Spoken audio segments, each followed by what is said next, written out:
Dude, it happened.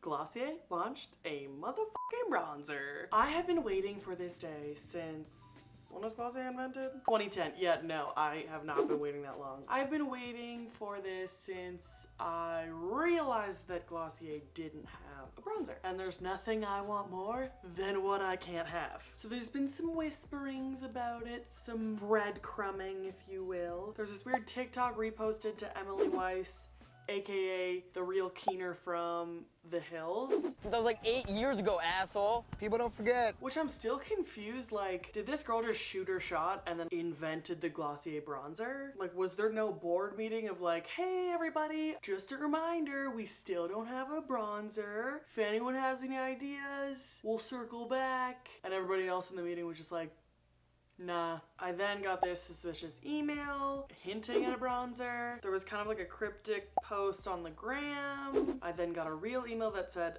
the bronzer launch email, like this, like it's real. And then it launched and I got the Glossier Solar Paint. The name, cute. I like that it's like in the family. There's the cloud paint and then there's the solar paint. It like makes sense. Solar, sun, bronzer, love it. As far as like catchiness, I forget the name of this. Like I'm not like, oh yeah, the Glossier Solar Paint. I'm like the Glossier bronzer.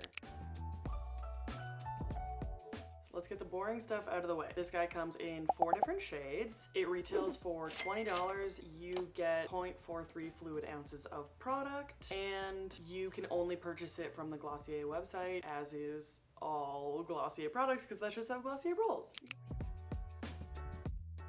Now let's get into the real meat and potatoes, okay? Starting off with packaging. It comes in this cute little tube, similar to the cloud paint. It gives the illusion that there's a flat bottom, but there's like this, the G sticks out, and so it's actually like not very sturdy on a flat surface, which is just like a little bit annoying. Like you think you can just like plop it, but you can't. It's a twist off and has a doe foot applicator.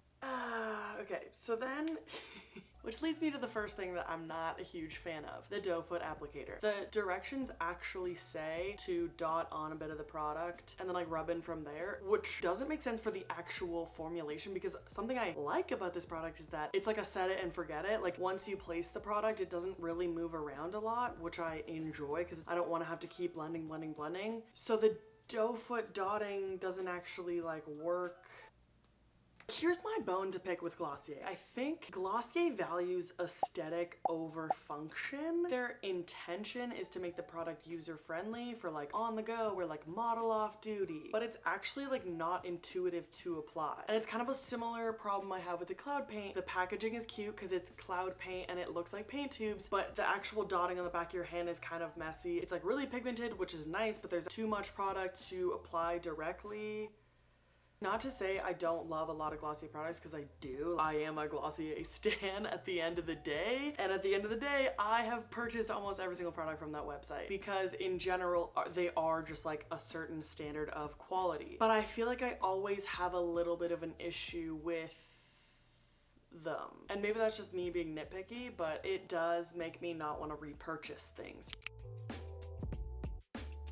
Moving on to application, like I said before, the instructions state that you should dot it on. Instead, I swiped some of the product on the back of my hand and then just used a brush or a sponge to place it. And like I said, it's kind of a set it and forget it. It definitely has a dry down period, so you don't have to continue to blend it. But like the dotting on your face is just like so not a thing. Sorry, maybe if you have perfect skin and you're not putting foundation underneath, so there's like nothing to move around, that method works, but like for me, I just have like too much pigmentation on my cheeks already to only put a wash of the color.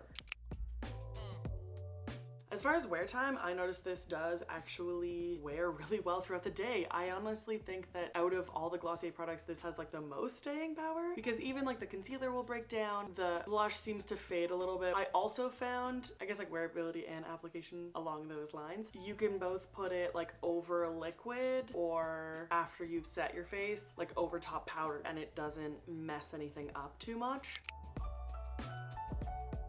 Let's talk about comparison. I'm not gonna do a review without comparing it to something that's already on the market, okay? That's just good business. These are not shocking. First one is the Drunk Elephant De-Bronzy Anti-Pollution Sunshine Drops. The shimmer of the solar paint is very comparable to the De-Bronzy, but the De-Bronzy is too dark and liquidy to be used as a liquid bronzer. So they are very different products, but like formula-wise, they look similar. If you are just looking for something to mix into your normal foundation to darken it when you have a tan, I think the Drunk Elephant would be a better option over the Glossier, just because the Glossier is less liquidy and more dry.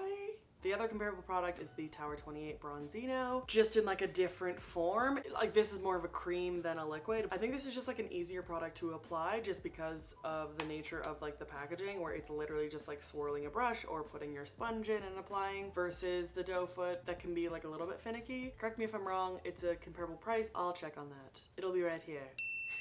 However, I find that this doesn't layer over top of foundation as well as the solar paint. And by some miracle, those two babies met and this would be the shit that they birthed. Overall, this is not like a revolutionary product. Like I think for how long it took for Glossier to come out with a bronzer, it's kind of like, huh, okay, yeah. Like, it's cool. If you're gonna give that much of a build-up, I want my mind to be blown, and I can't say this is like mind-blowing. With that said, I really like this overall. I think that it is just a little bit different than other things I have in my bronzer collection. I don't think I reach for it every day just because I'm not a huge shimmer bronzer on an everyday basis. So yeah, I guess I don't have like a strong opinion either way. I don't think it's like, you need this, but I don't think it's like the worst thing in the world. You know, like I hate a wish-washy answer, but it is just kind of like, yeah, it's not my favorite, but it's also not trash. So it's somewhere in the middle, but it's on the better side. And let's normalize feeling kind of two ways about a product and still liking it, you know? Thank you so much for watching this video. I'll see you in my next one. Bye.